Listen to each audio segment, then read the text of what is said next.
নমস্কার বন্ধুরা, এর আগের পর্বে আপনারা দেখেছিলেন আমরা ডালহৌসি থেকে খাজিয়ার যাচ্ছি সাইট সিইং করতে করতে। আগের পর্বে আমরা দেখেছিলাম পঞ্চকুল্লা ফলস, বিজিস পার্ক। এবার আমরা যাচ্ছি ডাইনকুন্ড ট্রেক। চলুন বাকি গল্পটা পথে চলতে চলতেই হবে। আমরা এখন এলাম ডাইনকুন্ড। ডাইনকুন্ড থেকে আমরা এখন ট্রেক করে উপরে উঠছি। 1.5 কিলোমিটার ট্রেক।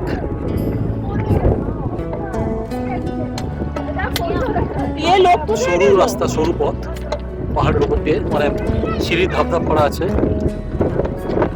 ঝলমলে রোদ রয়েছে আর ঠান্ডা হাওয়া দিচ্ছে, ভালো লাগছে। এগোচ্ছি। अच्छा ये लाल वाला, हाँ ये काला हो जाएगा और पक के। अच्छा क्या बोलते हैं इसको? इसको लीची जैसा फल है ना ये। अच्छा लीची जैसा फल है। हाँ খা सकते हैं फल? প্রয়োজন আছে? ना ना खा सकते हैं। এরকম সরু রাস্তা, সরু পথ দিয়ে লোক যাচ্ছে আসছে, পায়ে চলা পথ। দুপাশে এরকম জঙ্গল, ঘন জঙ্গল।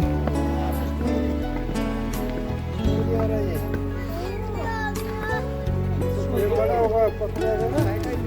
लाल हो-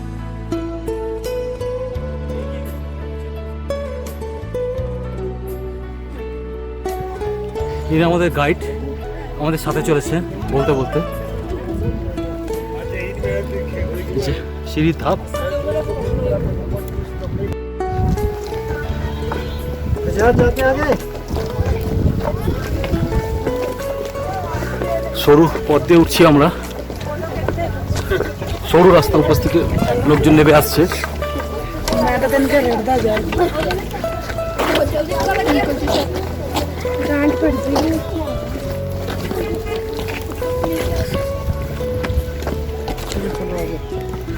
পুরো সাদা সাদা একদম ফুল হয়ে রয়েছে। पूरा फ्लावर वैली है सारे इधर, पूरा भरा। দারুণ লাগছে এগুলো দেখতে। পুরো ভ্যালি জুড়ে এরকম সাদা ফুল, দুর্দান্ত। সামনে দেখুন পুরো পাহাড়টা সাদা হয়ে রয়েছে ফুলে, সাদা সাদা সাদা ছোট। জানি না ক্যামেরায় কতটা আসছে, দুর্দান্ত লাগছে। ছোট ছোট সাদা ফুল, প্রকৃতির সৌন্দর্য যাকে বলে।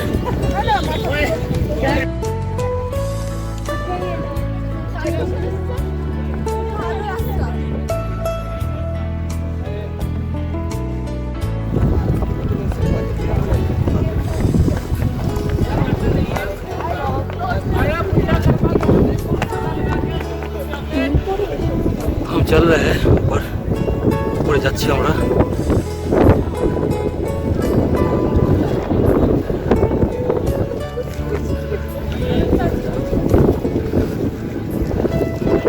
দুর্দান্ত লাগছে চারপাশটা।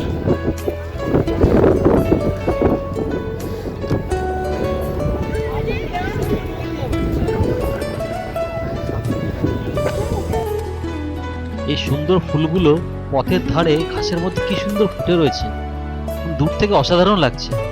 সাদা ছোট ছোট ফুল, অপূর্ব। মানে পথের সৌন্দর্যটা আরো বাড়িয়ে দিয়েছে। চারদিকে যেদিকে চোখ যাচ্ছে পুরো সাদা হয়ে আছে, দেখুন সবুজের ওপরে কি অসাধারণ লাগছে। তো এবার একটু বসে পড়েছে টায়ার্ড হয়ে। খুব সুন্দর রাস্তা, চারদিক অসাধারণ লাগছে। আমার পাহাড়ের গা দিয়ে একটা কাঁচা রাস্তা দিয়ে আমরা যাচ্ছি। এই রাস্তাটা একটু শর্টকাট, কষ্ট কম। আর আসল রাস্তাটা সিঁড়ির ধাপ দিয়ে এই ওপর দিয়ে আছে। আমাদের গাইড সাহেব এদিক দিয়ে নিয়ে যাচ্ছে, যেটা দিয়ে মানে চড়াই কষ্টটা কম হবে। ধার দিয়ে একটা কাঁচা রাস্তা। উপরে এটা একটা ছোট্ট একটা শেড দেওয়া আছে রেস্টের জন্য। চারদিকের দৃশ্য জাস্ট অসাধারণ।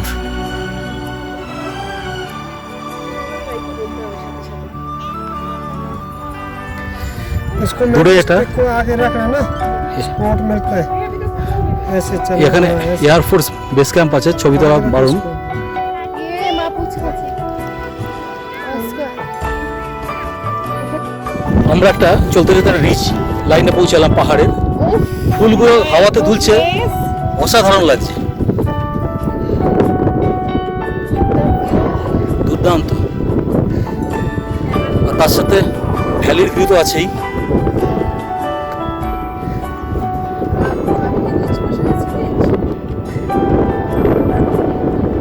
Don't call yourself this thing. প্রকৃতির এই অসাধারণ রূপ দেখে কি বলবো আর বুঝে উঠতে পারছি না। পুরো পাহাড়ের গা যেন ওই সাদা ফুলে ভরে আছে, আর দূরে ওই ভ্যালি, দেবদারু গাছের জঙ্গল, পাহাড়ের ঢেউ, অসাধারণ।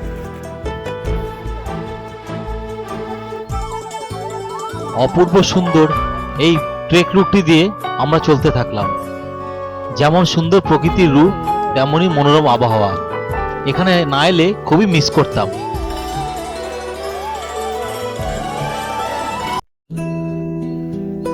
এটা হলো, এটাই কালাটপ স্যাংচুয়ারি বা কালাটপ অভয়ারণ্য। নিচে দিয়ে গেট আছে, কিছুটা পোর্শন যাওয়া যায়। যেহেতু আমরা ড্যানকুন ট্রেক করে যাচ্ছি, এই কালাটপ স্যাংচুয়ারির মধ্যে দিয়েই আমরা যাচ্ছি আর কি। খুব সুন্দর, ভালো লাগছে।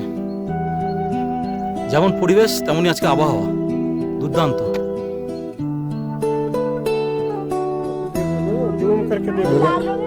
এই যে আমরা এবার খাজিয়ার এখান থেকে ভিউ হচ্ছে। এই যে ভ্যালিটা যেটা দেখা যাচ্ছে, এটাই খাজিয়ার, আমরা উপর থেকে দেখছি, ডাইনকুন ট্রেক রুট থেকে। এই যে ট্রেক রুট, এখান থেকে মণিমহেশ কৈলাস দেখা যায়। কিন্তু এখন মনে হচ্ছে আকাশের চারপাশে মেঘ রয়েছে হালকা ঘেরা, আমরা সেটা দেখতে পাবো না। রাস্তাটা অপূর্ব সুন্দর।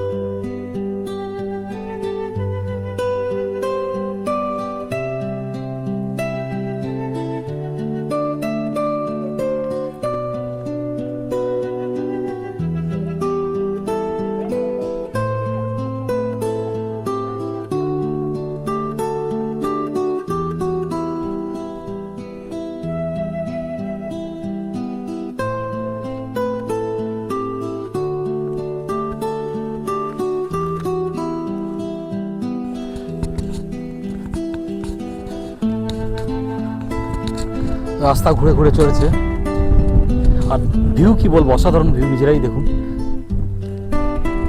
খারাপ পাহাড় নেমে গেছে, দুর্দান্ত হাওয়া দিচ্ছে। হাওয়ার সাউন্ড হয়তো ক্যামেরায় আসবে। এখান দিয়ে আমরা এলাম হেঁটে হেঁটে এই সিঁড়ি দিয়ে। ওয়েদারটা এখন একটু একটু মেঘলা হয়ে গেছে, হাওয়াটা বেশ ঠান্ডা।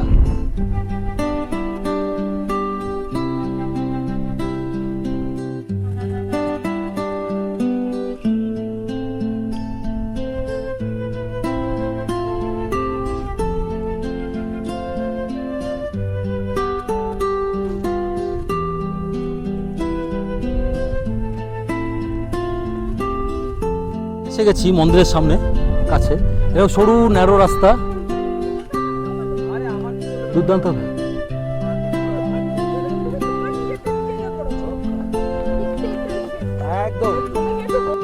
মন্দির এই যে সামনে,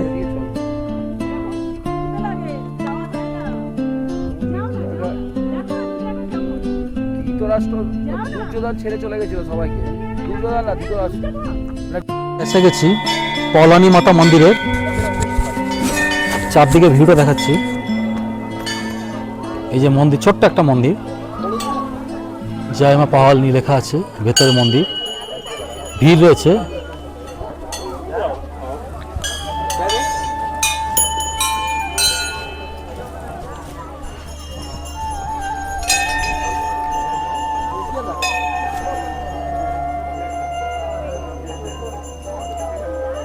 চারপাশটা বেশ সুন্দর। এটা মন্দির কমিটির মনে হয় অফিস বা গেস্ট হাউস হবে। এখানে বেশ কিছু টি স্টল, ফুড স্টল রয়েছে নিচে, এই যে মন্দিরের থেকে নিচে। এখানে রয়েছে, এখানে খাবার দাবার পাওয়া যায়, ম্যাগি ট্যাগি থেকে শুরু করে মোটামুটি ফাস্ট ফুড পাওয়া যাবে। এই যে রাস্তা, এখান দিয়ে পথ আসছে, ঘুরে ঘুরে লোক আসছে। আমরা এখান দিয়ে এলাম, এই পথ দিয়ে এলাম।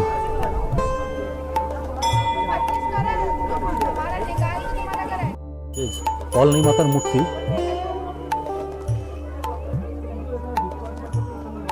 সবাই যে যার নিজের মতো পুজো দিচ্ছে।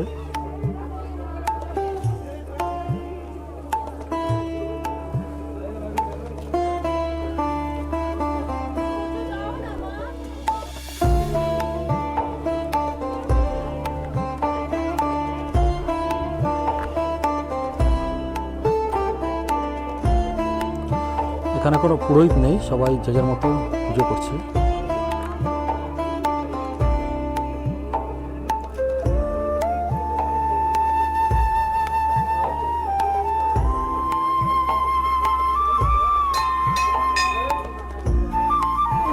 সবাই এখানে এসে পুজো দিচ্ছে, যে যার মতো নিজস্ব করে পুজো দিচ্ছে। এখানে কোনো কোনো বিধি নেই, মানে কোনো পুরোহিত নেই, যে যার মতো প্রসাদ এনে ঠাকুরের সামনে দিচ্ছে, ধূপকাঠি জ্বালছে, আরতি করছে, এটাই পুজো। এখানে লেখা আছে কৈলাস দর্শন। এর পেছন দিকে মণিমহেশ পীঠটা দেখা যায়, কিন্তু এখন আকাশ মেঘাচ্ছন্ন বলে দেখা যাচ্ছে না।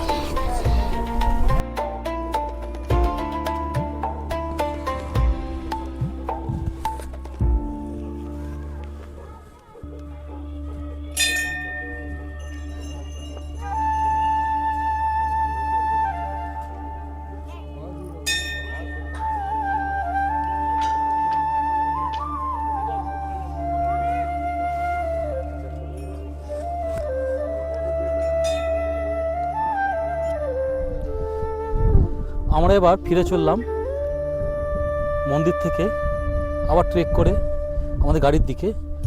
আকাশে মেঘ ডাকছে, ওয়েদারটা ঠিক ভালো লাগছে না। যাই হোক, আশা করি তাড়াতাড়ি আমরা পৌঁছতে পারবো। সাথে ছাতাটাতে কিছু নেই, ক্যামেরা রয়েছে, বৃষ্টিতে ভিজলে একটু অসুবিধা হবে। আমরা এখন এগোতে থাকছি, চলুন। এখন রাস্তার মাঝে আর ছবি তুলবো না, আবার একদম গাড়িতে উঠে কথা হবে, চলুন। আমরা ডাইনকুন থেকে ফিরে এলাম। রাস্তায় বৃষ্টি শুরু হয়ে গেছিলো বলে তাড়াতাড়ি নেমে আসতে হলো। এখন গাড়িতে উঠে পড়েছি। ওয়েদার হঠাৎ করে চেঞ্জ হয়ে গেছে, যখন এলাম ঝকঝকে রোদ ছিল, এখন ফিরছি বৃষ্টির মধ্যে দিয়ে। এখন আর আমরা কোথাও মানে মাঝে নামবো না। কালার অফ সেঞ্চুয়ারিটা ছিল আমাদের সাইট সিনের মধ্যে একটা পয়েন্ট, কিন্তু ওখানে আর যাবো না যেহেতু বৃষ্টি পড়ছে। এখন আমরা সোজা একদম খাজিয়ার যাব। চলুন, আবার খাজিয়ারে গিয়ে দেখা হবে।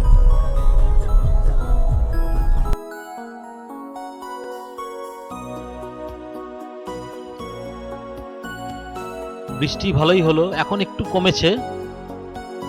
আমরা এখন নিচের দিকে নামছি, কারণ খাজিয়ার একটু নিচের দিকে, ভ্যালি তো সেই জন্য হাইটটা কম।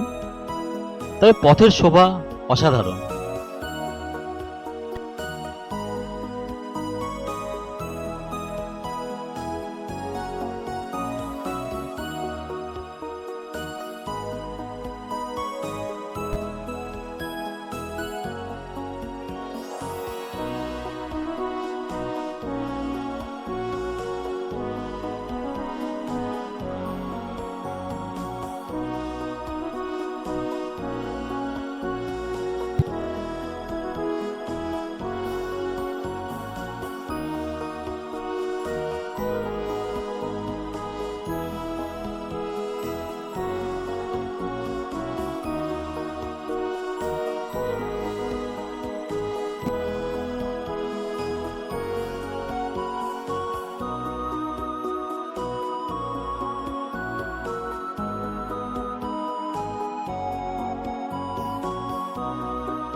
যত খাজিয়ারের দিকে এগোচ্ছি, বৃষ্টির তত বেগ বাড়ছে।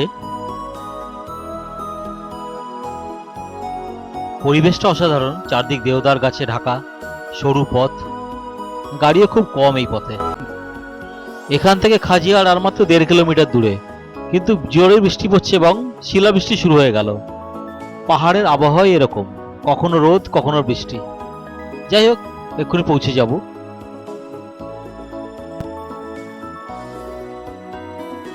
আজকের বেড়ানোর গল্প এইটুকুই। পরের পর্বে থাকবে সম্পূর্ণ খাজিয়ারের বৃত্তান্ত, ওখানে পৌঁছানো থেকে শুরু করে আমাদের হোটেল, তারপর ওখানে ঘোরা, কি কি দেখলাম, সবই থাকবে। আমার এই ভ্রমণ অভিজ্ঞতা আপনাদের কেমন লাগছে অবশ্যই লাইক করে কমেন্ট করে জানাবেন। আমার চ্যানেলটিকে সাবস্ক্রাইব করবেন। বলে রাখি, আমি কোনো প্রফেশনাল ব্লগার নই, আমি জাস্ট আমার অভিজ্ঞতা, ভালো লাগাটা আপনাদের সাথে শেয়ার করার জন্য এই ব্লগ বানাচ্ছি। যদি ভুল ত্রুটি থাকে মার্জনা করবেন, অবশ্যই গাইড করবেন, কমেন্ট করে জানাবেন, যাতে আরও ইমপ্রুভ করতে পারি। তাহলে আবার পরের পর্বে দেখা হবে। সবাই ভালো থাকবেন, সুস্থ থাকবেন। নমস্কার।